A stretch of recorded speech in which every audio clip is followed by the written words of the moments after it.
The deadliest planet. The Galactic Exploration Corps prided itself on cataloging the galaxy's most dangerous worlds. These planets, officially classified as death worlds, were places where even the smallest mistake could mean instant death. For centuries, the Alien Council relied on these reports to ensure no species attempted colonization in such hostile environments. Earth was one of the most infamous entries in their archives, a planet so treacherous that its name was a warning. Xylox, a senior researcher in the court, leaned forward in his chair, his 4 blue eyes fixed on the screen. He had spent his life studying death worlds, but something about this latest discovery made his skin crawl. A distress beacon, faint but unmistakable, had been detected from Earth, a world they had long believed uninhabitable. The signal was old, nearly ancient by their standards, yet it pulsed with a strange rhythm that suggested intelligence. "This is impossible," Xylox muttered, his voice a low hum. No species could have survived there. Earth was a nightmare. Its atmosphere was filled with raging storms that could strip the scales off a creature's body. The surface shifted constantly, with earthquakes, volcanic eruptions, and floods reshaping the land as though the planet itself was alive. Even the wildlife was lethal. Apex predators capable of taking down creatures 10 times their size, venomous plants that killed on contact, and microscopic organisms that attacked anything foreign. The research team gathered around Xylox, their faces a mix of curiosity and unease. "What do you think sent the signal?" one of them asked. "A machine. A glitch. Or survivors," Xylox replied grimly. The room fell silent. No one wanted to entertain the idea, but the evidence was undeniable. The signal's origin was Earth, and it was too complex to be random. The Galactic Council convened an emergency meeting the next day. Representatives from dozens of species crowded the chamber, their voices echoing through the grand hall. Most dismissed the idea of survivors outright. "Earth has been abandoned for millennia," one counselor scoffed. "Its environment alone would destroy any species foolish enough to stay." And yet, Xylox countered, "We have proof of intelligent life there, or at least life that once existed. We cannot ignore this." A holographic projection of Earth appeared in the center of the chamber. Its swirling storms and jagged landscapes seemed almost malevolent. The counselors stared, some in awe, others in fear. A recorded video played next, taken from a probe that had passed near Earth's orbit centuries ago. It showed glimpses of ruined cities overtaken by nature, massive structures crumbling under the weight of time. And yet there were signs of activity, lights flickering in the darkness, trails in the snow, and strange shapes moving just beyond the camera's range. "This doesn't look like a dead world," another counselor admitted, their tone hesitant. "It looks alive." The debate raged on, but Xylox couldn't shake the feeling that they were missing something important. As the council argued, he returned to his lab and began analyzing the data in greater detail. The signal wasn't just a distress call, it was encoded with images and audio. Slowly, piece by piece, he reconstructed the fragments. What he saw chilled him to his core. The recording showed humans, fragile-looking creatures compared to most galactic species, walking through storms, climbing jagged cliffs, and hunting enormous predators with nothing but sharpened tools. They worked together in groups, their faces set with determination, as they fought against Earth itself. But it wasn't just survival. The humans were thriving, building shelters, cultivating crops, and even creating machines that harnessed the planet's energy. "How is this possible?" Xylox whispered. He played the footage again, watching as a group of humans banded together to fend off a massive predator. They didn't have claws or scales, but their weapons and teamwork made them unstoppable. One of them let out a strange guttural sound. What Xylox would later learn was laughter, as they drove the beast away. The researcher shared his findings with the council the next day. The room was deathly quiet as the videos played on the central screen. The humans' resilience, ingenuity, and ability to adapt were unlike anything the Council had seen before. If these recordings are accurate, Psylocke concluded, then humanity may be the most dangerous species we have ever encountered. Not because they are predators, but because they can survive anything, even Earth. The Council erupted into chaos. Some demanded immediate action, fearing what humans could do if they ever left their planet.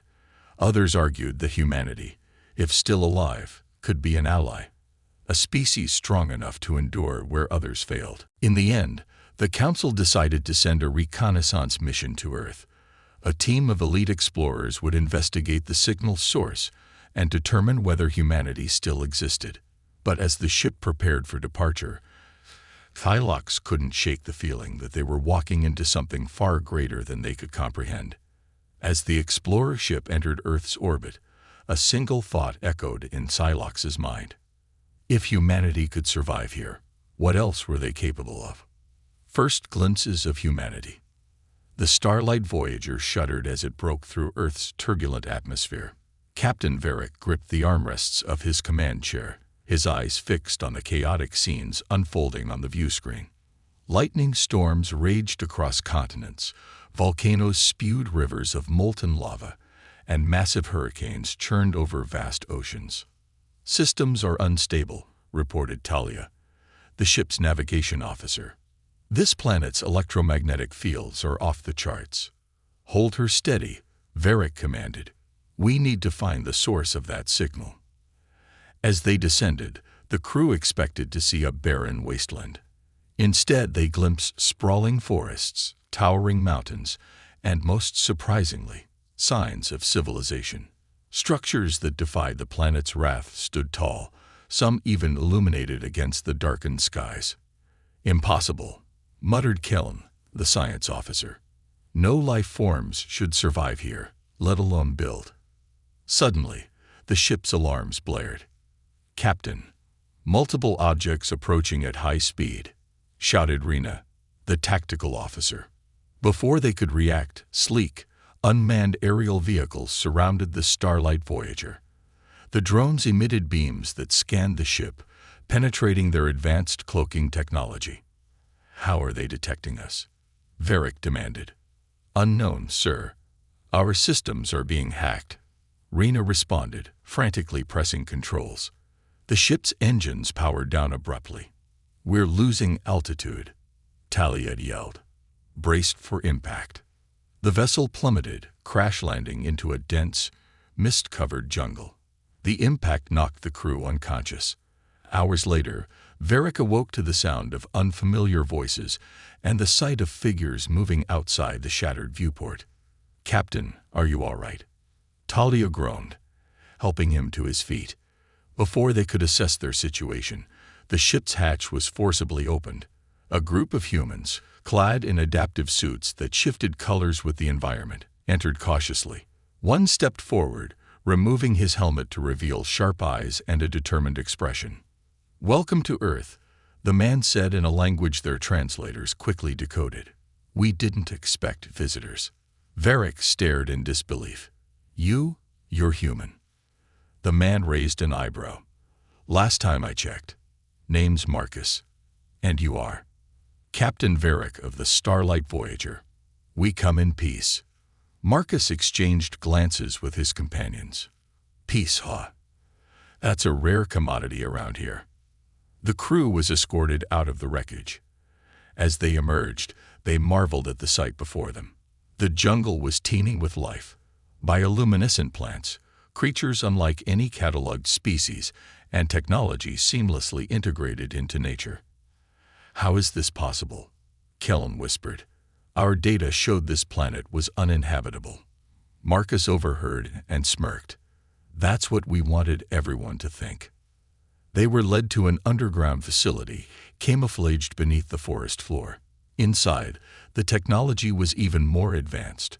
Holographic interfaces, energy sources that defied known science, and people working together with a synchronicity that was almost uncanny. A woman approached them, her presence commanding respect. "I am Dr. Elena Ramirez, leader of this colony." She introduced herself. "You have ventured far from home. Varric nodded. We'd received a signal and came to investigate. We believed Earth was uninhabited. Elena smiled faintly. Earth has always been our home. We chose to let the galaxy forget us. Why? Talia asked, her curiosity piqued.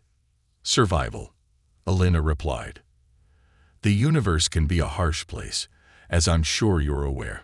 We decided to focus on thriving here, on mastering our environment. Kelm stepped forward. But this planet is classified as a death world. The conditions are challenging, Elena interrupted. But challenges breed strength. We've adapted in ways others could not imagine. Before more questions could be asked, alarms sounded throughout the facility. A holographic display revealed several alien ships entering Earth's orbit. It seems your arrival did not go unnoticed, Elena said, her gaze hardening. Varric recognized the ships. Those are Zarnus cruisers. They're conquerors. If they find you. They won't, Elena stated firmly. We've dealt with their kind before. Marcus turned to Varric. You and your crew should stay here. It's safer. Varric felt a mix of awe and apprehension. These humans were not the vulnerable species he had expected. We can help, he offered. Elena considered his words. Perhaps. But first, we need to understand your intentions. Tension hung in the air as the facility prepared for defense. Varric realized that humanity had not only survived Earth's perils, but had become something far more formidable. Captain, Talia whispered, I think we've underestimated them. He nodded slowly. Yes, and I fear the galaxy has as well.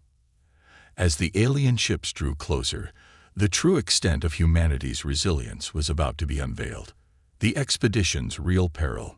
The underground facility buzzed with activity as humans prepared for the approaching threat. Varric and his crew stood in stunned silence, watching as people moved with purpose, calibrating weapons, monitoring the skies, and coordinating defenses through holographic displays.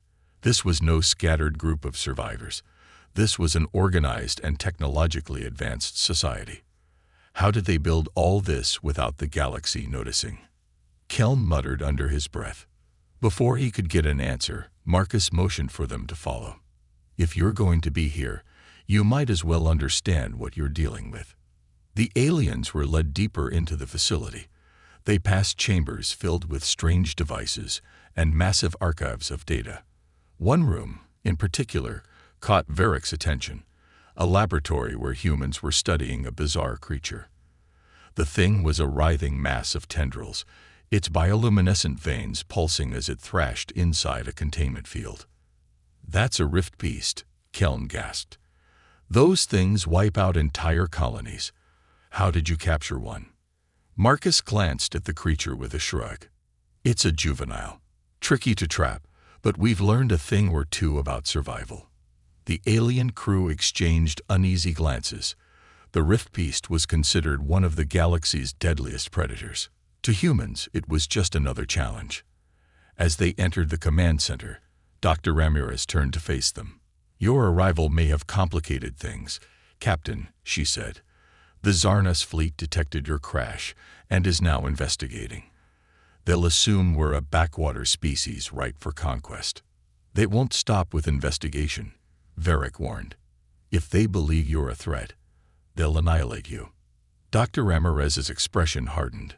We are not an easy species to annihilate. Before Varric could respond, an alert chimed. A hologram of a Zarnus commander appeared on the central display, his reptilian features twisted in disdain. This is Commander Krass of the Zarnus Empire. Identify yourselves, or face immediate obliteration. Ramirez's voice was calm but firm. This is Earth. You are trespassing. Krass's eyes narrowed. Earth? The death world. Impossible. No sentient life can endure such a place. Believe what you wish, Ramirez replied. But leave now, or you will regret staying. The Zarnus commander laughed, his sharp teeth glinting. Regret. From primitives on a forgotten rock. Amusing. We will extract your resources and enslave whoever survives. As the transmission ended, Marcus grinned. They always think they're so clever. Dr. Ramirez didn't smile. Instead, she turned to the command team. Activate the shroud. Prepare the countermeasures. Shroud. Varric asked, his curiosity growing. What is that? You'll see, Marcus said cryptically. Above ground, the Zarnas fleet descended into Earth's atmosphere, their scanners probing for the facility. They expected to find disorganized resistance, or perhaps a few rudimentary traps. What they found instead was nothing. The dense jungle seemed to swallow their sensors whole. We've lost all telemetry, a Zarnas officer reported. The planet is interfering with our systems. Commander Krass snarled. Increase power. Burn through whatever interference they've created. On the surface, humans moved into action. The shroud, a sophisticated electromagnetic field, not only jammed the Zarnas fleet's sensors, but began feeding them false data, phantom signals of massive armies, fabricated energy readings, and simulated explosions. In their confusion, the Zarnas deployed ground troops to investigate.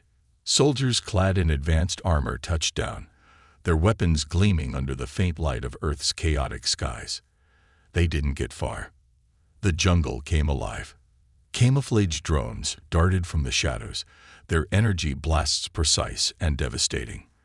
The terrain itself turned hostile, with shifting vines and hidden pits swallowing the invaders. Some Zarnas soldiers screamed as rift beasts, genetically modified by the humans, emerged to hunt them. From the command center, Varric watched the chaos unfold on the monitors. This is beyond anything I've seen, he admitted. Your people are relentless. Dr. Ramirez's expression didn't soften. We've had to be. In the middle of the battle, the Zarnas fleet unleashed a massive orbital bombardment. Explosions rocked the jungle, but when the smoke cleared, the facility remained untouched. The humans had constructed energy shields that redirected the blasts into the planet's natural storm systems, fueling even more chaos for the invaders. Commander Krass, now visibly enraged, ordered a direct assault on the underground facility. He mobilized his largest warship to lead the charge, descending through the atmosphere like a monstrous predator. Let them come, Ramirez said quietly. This is what we've prepared for. As the Zarnas flagship loomed over the facility, the humans activated their final defense. An ancient weapon hidden beneath the Earth's crust. The ground trembled as a massive energy surge erupted, latching onto the ship like a magnetic storm. The vessel was rendered powerless, its systems shutting down one by one. Inside the ship, Krass stared in disbelief as his command deck went dark. What is this? What have they done? From the facility, Ramirez sent a final message. Earth is not for the taking. Return to your empire and tell them what you've seen. Tell them what happens when you threaten humanity. The Zarnas fleet retreated, dragging their disabled flagship away under Tau. As the skies cleared, the alien crew aboard the Starlight Voyager realized the true danger wasn't Earth. It was the humans who had mastered it. Your people are incredible, Varric said to Ramirez, his voice filled with awe. But why stay here? You could dominate the galaxy. Dr. Ramirez turned to him, her gaze steady. Dominance isn't survival, Captain. We stay because Earth made us strong. And one day, when the galaxy forgets its fear of us, we'll be ready. The part ends with the Zarnas fleet leaving, battered and humbled, and the alien crew left to grapple with the full scope of humanity's power. Humanity's hidden legacy. The Zarnas fleet retreated, their flagship disabled, and their forces scattered. Deep beneath the Earth's surface, in the command center of the human facility, the tension eased, but only slightly. The alien crew of the Starlight Voyager couldn't help but marvel at what they had witnessed. These humans had not just survived Earth's hostility, they had weaponized it, turning their death world into an impenetrable fortress. You've proven your strength, Varric said cautiously, addressing Dr. Ramirez. But what I don't understand is why you remain hidden. The galaxy could learn from you, even ally with you. Dr. Ramirez didn't respond immediately. Instead, she led the group deeper into the facility, through corridors lined with ancient murals and inscriptions. The artwork was stunning, depicting humanity's history in sweeping, almost mythological scenes, figures rising from fire, battling monstrous beasts, and reaching toward the stars. "This isn't just a base," Varric observed. "It's a shrine." "It's more than that," Ramirez said. "This is where humanity remembers what it once was, and what it must never become again." The group entered a vast chamber filled with relics of humanity's past. Shattered weapons, faded banners, and holographic recordings of worlds long forgotten. Ramirez gestured to a central pedestal where a glowing artifact hovered, a small, cracked sphere etched with alien runes. "This is why we stay," she said. "The galaxy once knew us, Captain, and it feared us for good reason." The aliens exchanged uneasy glances. "What do you mean?" Talia asked hesitantly. Ramirez activated the artifact, and the chamber was bathed in light. A recording played, showing a scene of galactic devastation. Massive human warships blotted out the stars, their weapons reducing entire planets to ash. Alien fleets, once powerful and proud, were scattered like leaves in a storm. But it wasn't just war. It was something darker. The humans had unleashed technologies that twisted life itself. Bioweapons that reshaped DNA, machines that consumed entire ecosystems, and constructs that turned enemies into mindless thralls. This can't be real," Keln whispered, horrified. "It is," Ramirez said. "Long ago, humanity was the galaxy's apex predator. We expanded too quickly, conquered too ruthlessly. In our arrogance, we believed ourselves invincible, but the galaxy united against us. The war was catastrophic, for them and for us." She pointed to another mural, this one showing humans retreating to Earth, their fleets shattered, their cities burning. Earth became our sanctuary. It forced us to adapt, to remember what it meant to fight not for conquest, but for survival. When the galaxy moved on, forgetting us, we chose to let it. We swore to never repeat our mistakes. But now, Marcus interjected, the galaxy isn't what it was. Empires rise and fall, and chaos spreads. We stayed hidden to avoid another war, but we've been watching, and we've seen enough to know our time in the shadows is coming to an end. Varric stepped forward, his voice filled with caution. "If you've truly changed, why show us this? Why risk revealing your existence?" Ramirez regarded him with a steady gaze. "Because we needed you to understand the stakes. The Zarnus will return, and they won't come alone. They'll tell the galaxy about us, and this time, we won't be the aggressors, but we will be ready."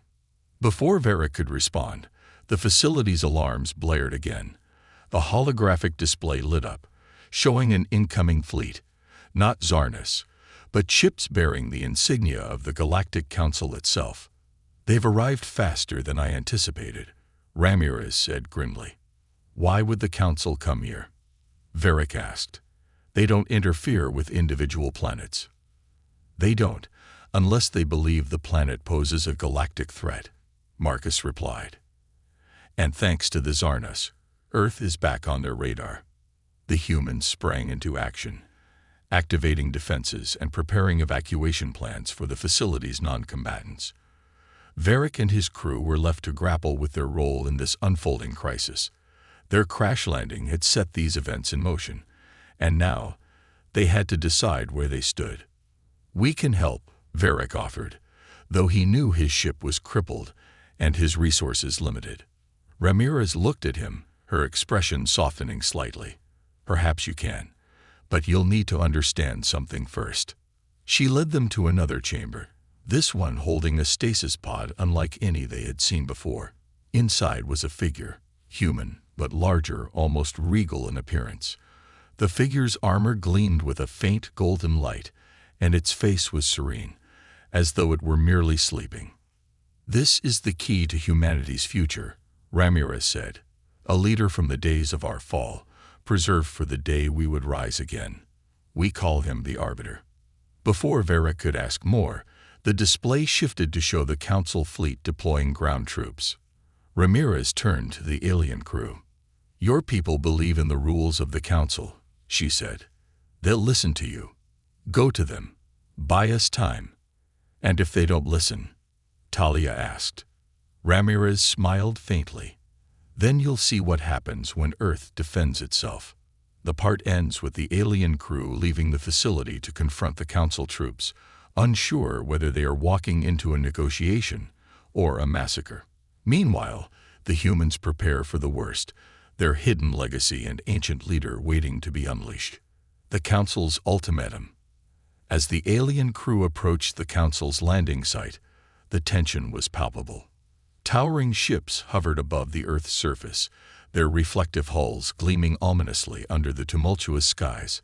Council ground forces, clad in ceremonial armor and equipped with advanced weaponry, spread across the area, establishing a perimeter. The air buzzed with the hum of energy fields and scanning devices. Varric stepped forward, his crew flanking him. They were immediately stopped by a squad of Council guards, their weapons drawn but not yet raised. "I am Captain Varric of the Starlight Voyager," he announced, raising his hands in a gesture of peace. "We mean no harm. We wish to speak with your commander." The guards hesitated before a voice crackled through their comms. "Let them through." Varric and his crew were escorted to a makeshift command tent. Inside, a tall, imposing figure awaited them, High Chancellor Loria, the leader of the Galactic Council's military arm. Her stern, pale features betrayed no emotion, but her piercing eyes seemed to see right through them. "Captain Varric," she began without preamble, "your unauthorized expedition to this planet has placed us all in jeopardy. Do you understand the gravity of what you've done?" Varric stiffened. "We received a signal and investigated. What we found changes everything." "Indeed," Loria said coldly. "A species long thought extinct, hiding on a death world, armed with technology that could rival the Council itself. Do you understand what this means?" "It means they survived where no one else could," Varric replied. "They are not your enemies." Loria leaned forward. "Survival isn't the concern, Captain. Potential is. These humans represent an existential threat to the galaxy's balance. The Council's mandate is clear. No species may possess unchecked power." Varric clenched his fists. "You can't judge them by their past. They've adapted. They're not the conquerors they once were." "Perhaps," Loria said, rising to her full height, "but that's not a risk we can take. They will either submit to Council oversight or be neutralized." Inside the facility, deep underground, the humans prepared for the inevitable. Marcus paced the command center, his nervous energy contrasting with Dr. Ramirez's calm demeanor. "They won't negotiate," Marcus said. "The Council never does." "Then we'll show them why Earth isn't to be trifled with," Ramirez replied. "But only if we must." In the chamber holding the Arbiter, a team of engineers worked furiously to bring the ancient figure online. Its golden armor pulsed faintly, its systems reawakening after centuries of dormancy. Alina Ramirez stood nearby, her hand resting on the stasis pod. "You once led us into darkness," she murmured. "Now lead us into light."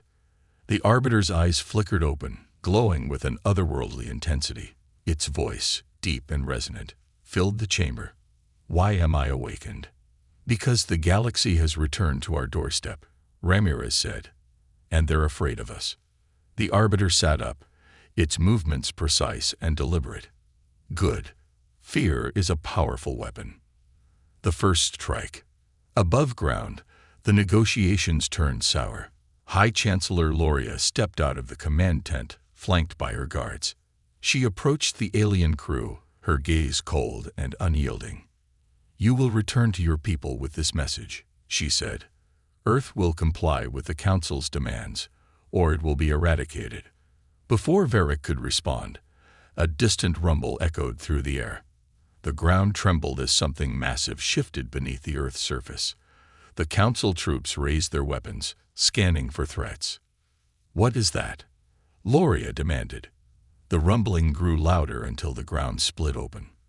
A towering structure emerged, its surface etched with glowing symbols. It resembled a spire, but its purpose was unclear, until it began to hum with a low, menacing frequency. From the human facility, Ramirez's voice boomed through hidden speakers. "This is your only warning. Leave our planet, or face the consequences." Loria sneered. "Empty threats from a relic of the past. Destroy it." Council ships descended, firing plasma cannons at the spire. The energy blasts dissipated harmlessly against an invisible shield. Moments later, the spire retaliated. Beams of concentrated energy erupted from its peak, slicing through the sky and disabling the Council's ships in a single devastating sweep. The remaining troops scrambled, but their efforts were futile. Hidden defenses activated across the jungle, camouflage drones, kinetic traps, and rift beasts unleashed from containment zones. The Council forces were outmatched, their advanced technology rendered useless against Earth's adaptive defenses. The Arbiter's revelation. As the chaos unfolded, the Arbiter strode into the command center, its golden armor glinting in the dim light. Ramirez turned to it, her expression resolute. "You didn't hesitate to engage," the Arbiter observed. "Why?" "We had no choice," Ramirez replied. "They came with threats and arrogance." The Arbiter nodded. "Then you understand the cost of survival. Tell me, how far are you willing to go?" Ramirez hesitated. "Far enough to protect our people, but not so far that we lose ourselves again." The Arbiter studied her for a moment before speaking. "Then you may yet succeed where we failed. But the galaxy will not forgive strength. They will only fear it. Are you prepared to bear that burden?" Ramirez met its gaze. "We've borne it for centuries. We can bear it a little longer." The Arbiter inclined its head. "Then let us show them the true strength of humanity." The Council's retreat. High Chancellor Loria stood amidst the wreckage, her forces decimated. She called for a ceasefire, her voice edged with reluctant respect. "We underestimated you," she admitted. Ramirez's voice echoed from the hidden speakers. "You came here as conquerors. Leave as survivors." The Council fleet retreated, dragging their damaged ships away. Loria vowed to report the encounter, but deep down, she knew the Council had made a grave mistake. Earth was no longer just a forgotten planet. It was a power the galaxy could not ignore. Humanity's declaration. The Galactic Council fleet limped away from Earth, its pride shattered and its forces humiliated. High Chancellor Loria, her expression a mix of anger and unease, stared at the tactical display aboard her flagship. Earth was far more dangerous than anyone in the galaxy had imagined. "We cannot allow this to go unchallenged," Loria said to her second-in-command.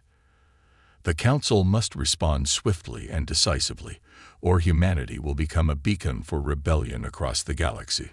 Back on Earth, in the depths of the hidden human facility, Dr. Ramirez and the Arbiter stood in the command center, surrounded by holographic projections of the battle's aftermath. Despite the victory, a heavy silence filled the room. "They'll return," Marcus said grimly. "The Council doesn't take humiliation lightly." "They will," Ramirez agreed. "But next time, they'll bring more than threats. They'll bring an armada." The galaxy takes notice. The events on Earth spread rapidly through the galaxy, carried by fleeing Council ships, rogue transmissions, and whispers in shadowy corners. The Council tried to downplay their defeat, but the truth was undeniable. Humanity had risen from obscurity, defying all odds. On countless worlds, the news inspired shock and awe. For oppressed species and subjugated colonies, it sparked hope.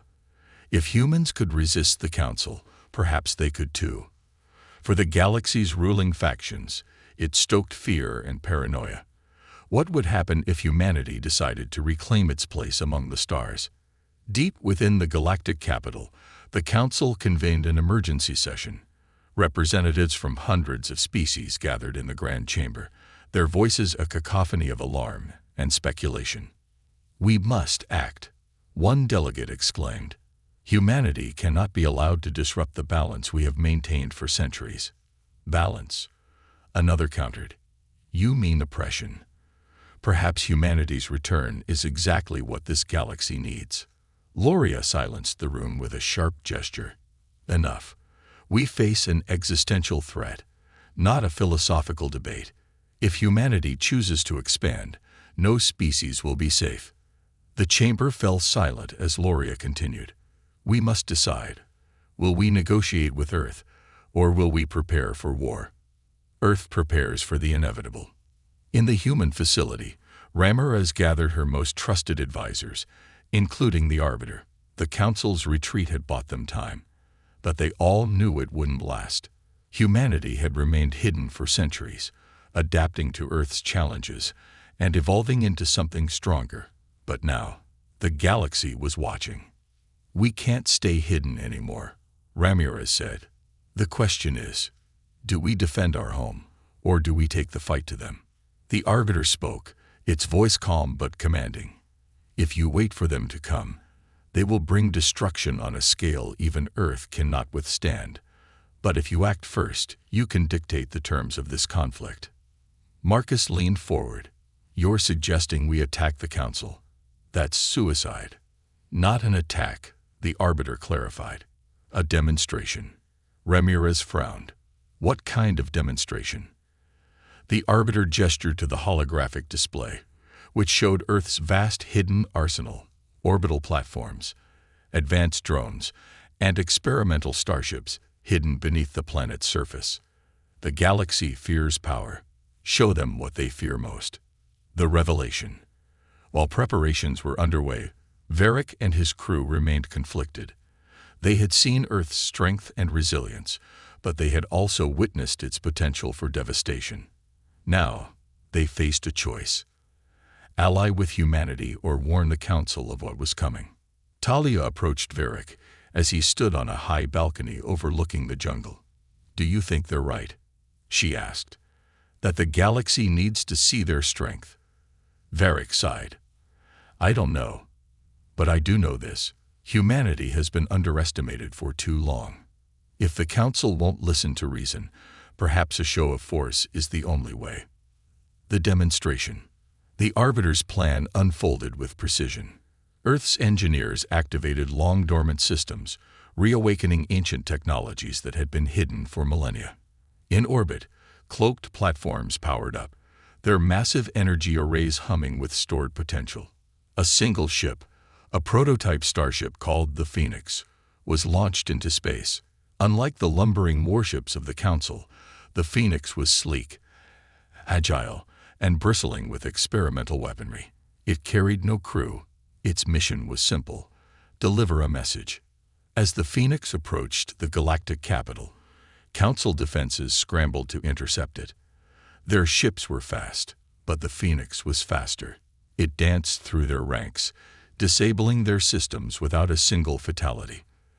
When it reached the capital, it transmitted a message to every device in the city.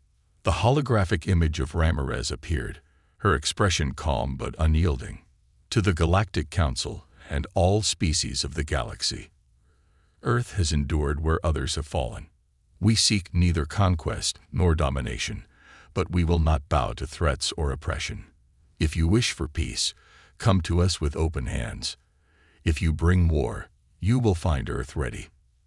As the message ended, the Phoenix activated its final protocol. A beam of energy shot into space, creating a controlled implosion that briefly collapsed the fabric of space-time. The phenomenon, a harmless but awe-inspiring display of power, was visible across the galaxy. The aftermath. The Council was left in shock. The demonstration had been carefully calculated to avoid casualties, while sending a clear message. Earth was no longer a forgotten backwater. It was a force to be reckoned with. Back on Earth, Ramirez watched the news of the galaxy's response. Some called for diplomacy, others for war. But one thing was clear: humanity's return had changed everything. The Arbiter stood beside her, its golden armor gleaming in the dim light. "You have taken the first step. Now the galaxy must decide how it will face you. And if they choose war? Ramirez asked. The Arbiter's eyes glowed faintly. Then they will learn why Earth is the galaxy's deadliest planet. The galaxy decides. The galaxy reeled in the wake of Earth's demonstration. The implosion visible across star systems was a technological marvel, a stark reminder of humanity's capabilities. Fear and curiosity rippled through countless civilizations. Across the Galactic Council, representatives debated furiously, torn between diplomacy and war.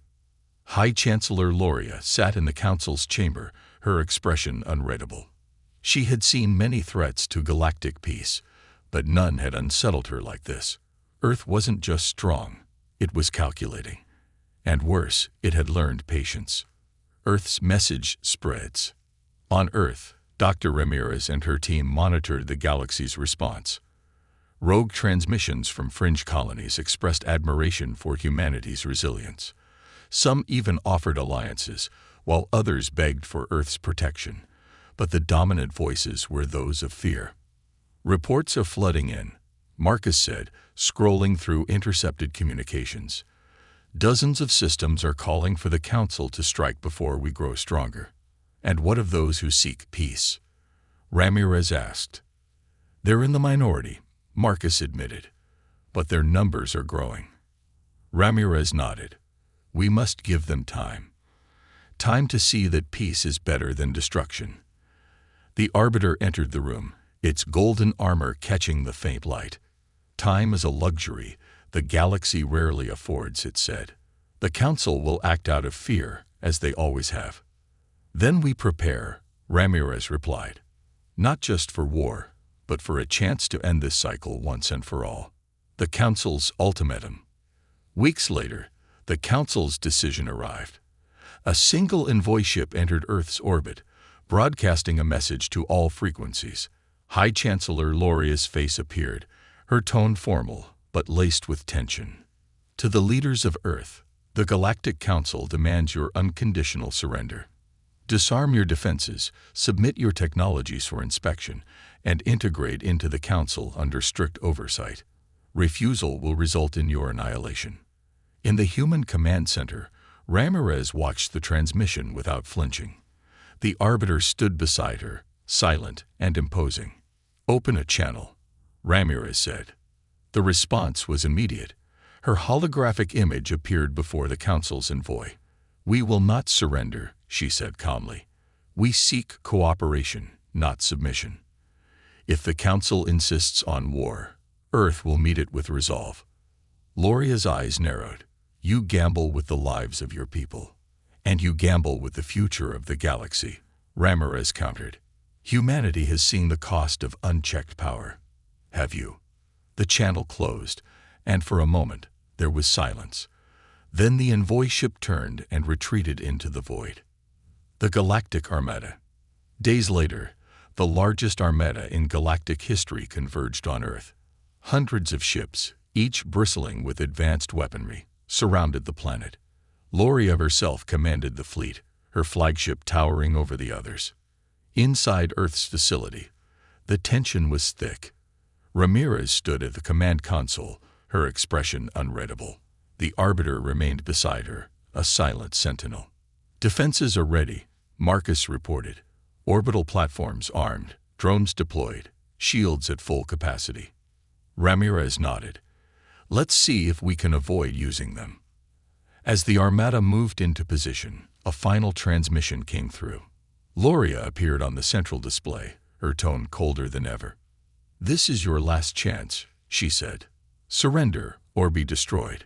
Ramirez activated the channel. We will not bow, but we offer this, a demonstration of what Earth can do, not to destroy, but to save. The battle begins. Loria's patience snapped. Fire, she commanded. The Council fleet unleashed a barrage of energy blasts, but Earth's defenses responded with astonishing precision. Orbital platforms intercepted the attacks, redirecting the energy back at the fleet. Swarms of drones emerged, weaving through the Armada and disabling ships with surgical strikes. Yet the humans refrained from fatal blows, targeting engines and weapon systems instead of life support. Even as the battle raged, Ramirez's strategy was clear. Humanity was fighting to protect, not to conquer. The Arbiter, however, was less restrained. It activated an ancient weapon buried beneath Earth's crust, a gravitational disruptor that destabilized the Council's formations, forcing them to retreat. "This isn't enough," the Arbiter said. "They must understand the futility of their actions." "No," Ramirez replied firmly. "We won't become what we once were." The turning point. In the midst of the battle, something unexpected happened. A faction of Council ships broke formation, transmitting a message of surrender.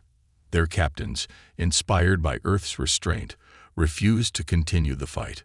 Loria was furious. "Traitors," she shouted. "They'll be dealt with later." But the defections spread. More ships joined the surrender, their crews unwilling to destroy a species that had demonstrated such resilience and restraint. Faced with a crumbling fleet, Loria made one final desperate move.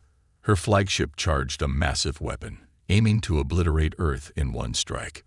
Before she could fire, a signal interrupted her systems. The Arbiter's voice echoed across the fleet. "You have lost. Continuing this fight will only bring ruin to all." Loria hesitated, her hand hovering over the control panel. For the first time, doubt crept into her mind. A new era. The battle ended without further bloodshed. Loria, defeated but still proud, ordered the fleet to withdraw. Earth had survived, not through overwhelming force, but through strategy, restraint, and a willingness to fight for peace. In the aftermath, the Galactic Council was forced to rethink its approach. Negotiations began, with Earth taking its place not as a subordinate, but as an equal. The Arbiter, watching the unfolding diplomacy, turned to Ramirez. "You've done what I could not. You've shown the galaxy that strength is not the same as domination." Ramirez smiled faintly. "Earth has learned its lessons. Now it's time the galaxy learns them too." As humanity stepped into the stars once more, it did so not as conquerors, but as survivors, a force that had endured the deadliest planet in the galaxy and emerged stronger for it. And the galaxy, for the first time in millennia, began to hope.